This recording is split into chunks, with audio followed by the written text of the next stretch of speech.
बिस्मिल्लाहिर्रहमानिर्रहीम। Dear students, अस्सलाम वालेकुम। चैप्टर 2 प्रोजेक्ट डॉक्यूमेंटेशन के हवाले से आज हम कुछ डिस्कस करते हैं।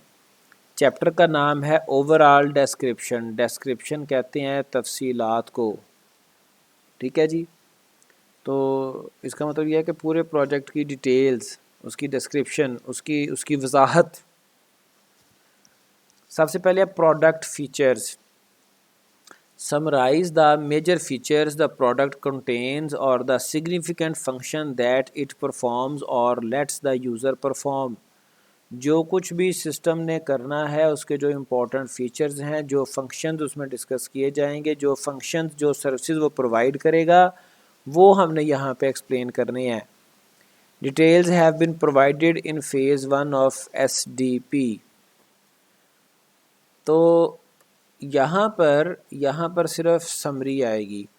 Organise the functions to make them understandable to any reader the document. जो भी इस डॉक्यूमेंट का रीडर होगा उसके लिए हमने ये जो भी लिखना है डिस्क्रिप्शन, वो उसके लिए अंडरस्टैंडेबल हो। ठीक है, वो उसको इजीली अंडरस्टैंड कर सके। फिर उसके बाद इसकी फंक्शनल डिस्क्रिप्शन आती है कि इसमें फंक्शंस कौन कौन से हैं। Provide a brief description of the functionality of the current system if available. Provide a high level context diagram. और हाई लेवल कॉन्टेक्स्ट डायग्राम हमने डिस्कस कर ली थी। ये कैसे बनाते हैं और क्या क्या इसमें किया जाता है वो हमने डिस्कस कर लिया था। User classes and characteristics. अब किसी भी प्रोजेक्ट में जो भी सिस्टम होगा उसके कई एक यूज़र्स होंगे। एग्ज़ाम्पल आपके साथ मैं डिस्कस कर लेता हूँ ताकि बात इजीली समझ आ जाए। और एग्ज़ाम्पल कोशिश करता हूँ बड़ी कॉमन सी कोई लूँ, जैसे 22 लाहौर। ठीक है जी। अब इसमें ये देखें, students of matric and intermediate are a user class. पहले थोड़ी सी इसकी डिस्क्रिप्शन देख लें कि इसमें वो हमसे क्या क्या कह रहा है। Describe the various user classes that you have identified. Describe the pertinent characteristics of each user class. Certain requirements may pertain only to certain user classes. Distinguish the favored user classes from those who are less important to satisfy. Priority उनकी। तो हमारा system कौन सा है जी, जिसको हम as an example discuss कर रहे हैं। सिस्टम है 22 लाहौर। इसमें एक हैं स्टूडेंट्स। यूज़र क्लास कौन सी है? स्टूडेंट की। ठीक है जी। ये क्या करते हैं, ये मुख्तलिफ़ किस्म की डिटेल्स, जैसे डेट शीट, जैसे रिज़ल्ट्स, बड़ी कॉमन सी बात है, ये यहाँ से वेबसाइट से देखते हैं। फिर इसके अलावा डाटा एंट्री वाले बंदे होंगे। ठीक है जी, ये भी एक यूज़र ग्रुप है। ये क्या करेंगे, they will enter data to the DB of 22 Lahore. Enter data से क्या मुराद है? एंटर डाटा से मुराद ये है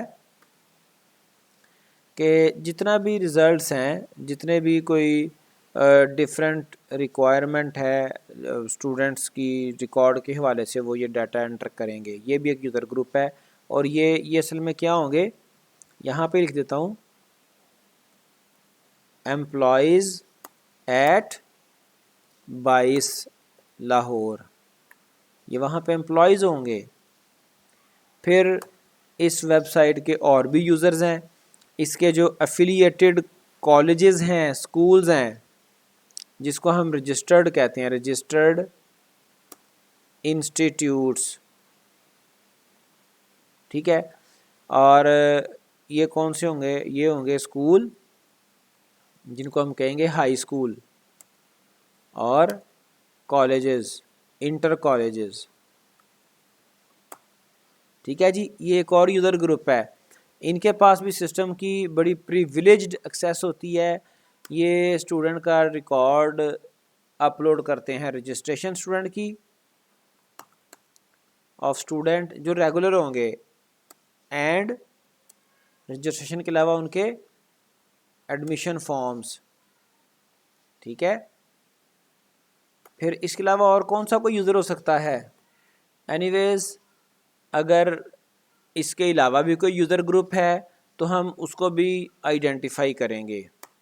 ठीक है, और उसके साथ उसने ये कहा कि यूज़र ग्रुप्स आइडेंटिफाई करने के अलावा इनकी करैक्टरिस्टिक्स भी बतानी है। ठीक है जी, स्टूडेंट्स क्या कर सकते हैं जी, ये सिर्फ दे कैन व्यू रिज़ल्ट। मैं आपको सिंपल सी वर्डिंग में सिंपल से मेथड से बता रहा हूँ।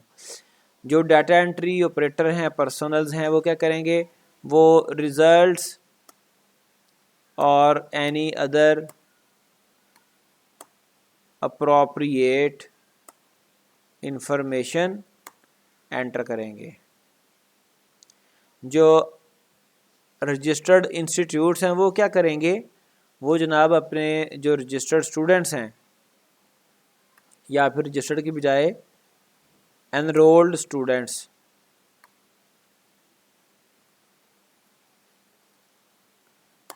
they will register their enrolled students with BICE and send their admissions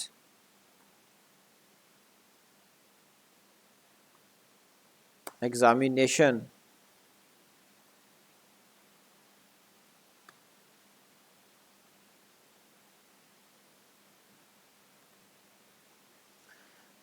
admission to BICE।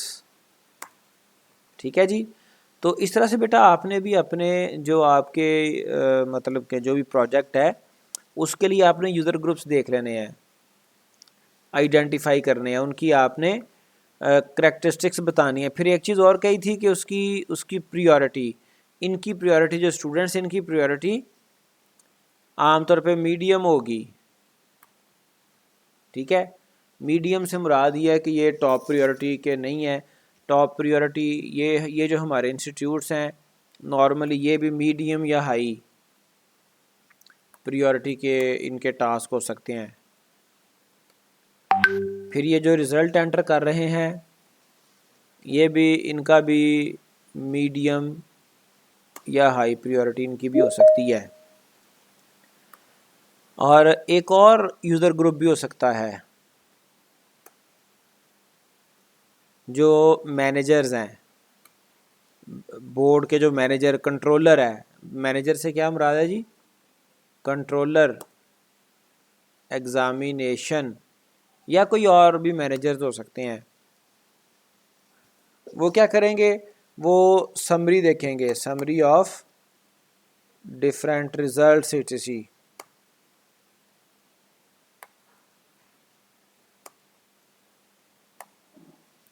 तो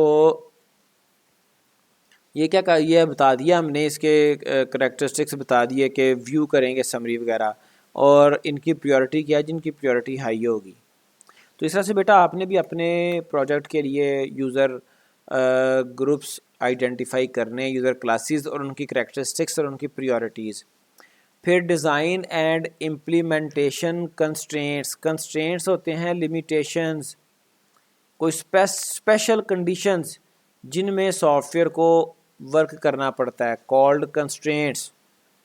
ठीक है जी, ये बजट हो सकता है, ये टाइम हो सकता है, ठीक है, ये जनाब परफॉर्मेंस कंस्ट्रेंट हो सकता है, ये कोई टेक्नोलॉजी कंस्ट्रेंट हो सकता है। डिस्क्राइब एनी आइटम्स और issues that limit the options available to the developers. फ़र्ज़ करें टेक्नोलॉजी कंस्ट्रेंट, आपका जो कस्टमर है उसने कह दिया जी ये आपने PHP Zend फ्रेमवर्क के साथ प्रोजेक्ट बनाना है, ये आपने ASP के साथ प्रोजेक्ट बनाना है। तो ये उसने क्या किया, ऑप्शन को लिमिटेड कर दिया।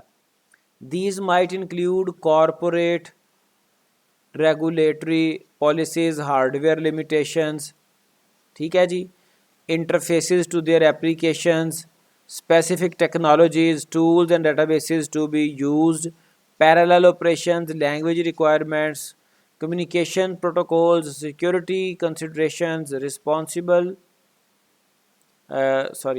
design conventions or programming standards. For example, if the customer's organization will responsible for maintaining the delivery software, तो कई तरह के कंस्ट्रेंट्स हैं, वो आपने इधर डिस्कस करने हैं इफ़ देयर इज़ एनी।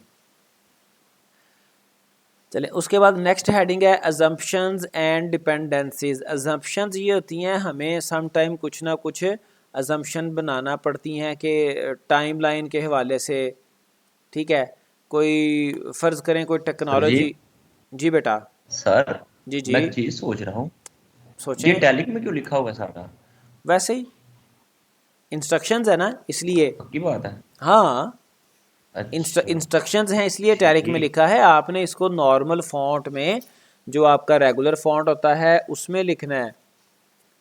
ठीक है सर। ठीक है।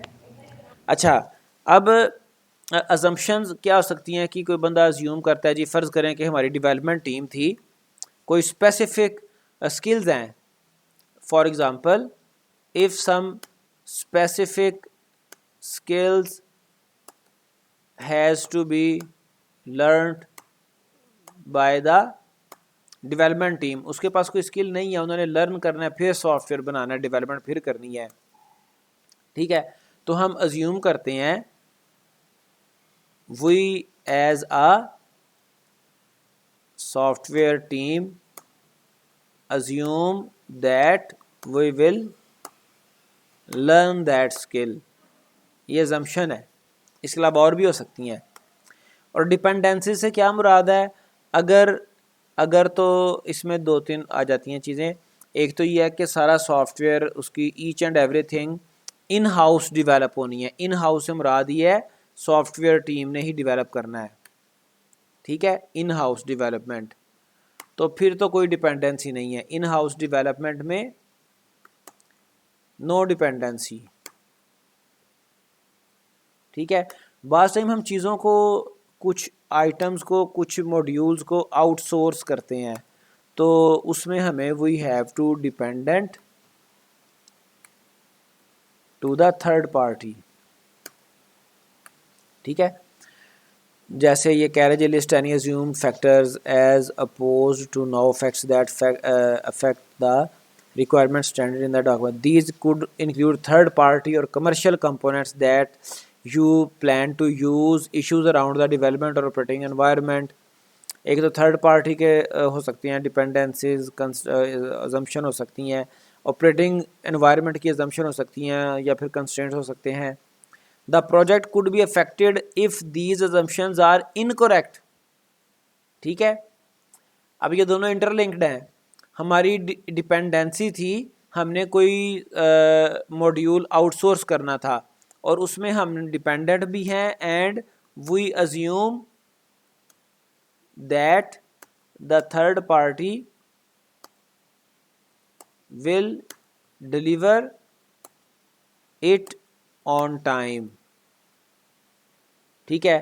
तो हमारी अजम्पशन जो है वो गलत हो गई। उस पार्टी ने, थर्ड पार्टी ने वो टाइमली डिलीवर नहीं किया मॉड्यूल, तो उसकी वजह से हमारा जो प्रोजेक्ट है वो लेट हो गया। तो ये अजम्पशंस भी हमें साथ इंक्लूड करनी है कि if there is some problem, if the module which we have already outsourced to some third party, that module could be delayed, ठीक है। तो आप उसमें कुछ अजम्पशंस बना सकते हैं। तो ये बेटा सेकंड चैप्टर है। If you have any question about these issues, you can ask.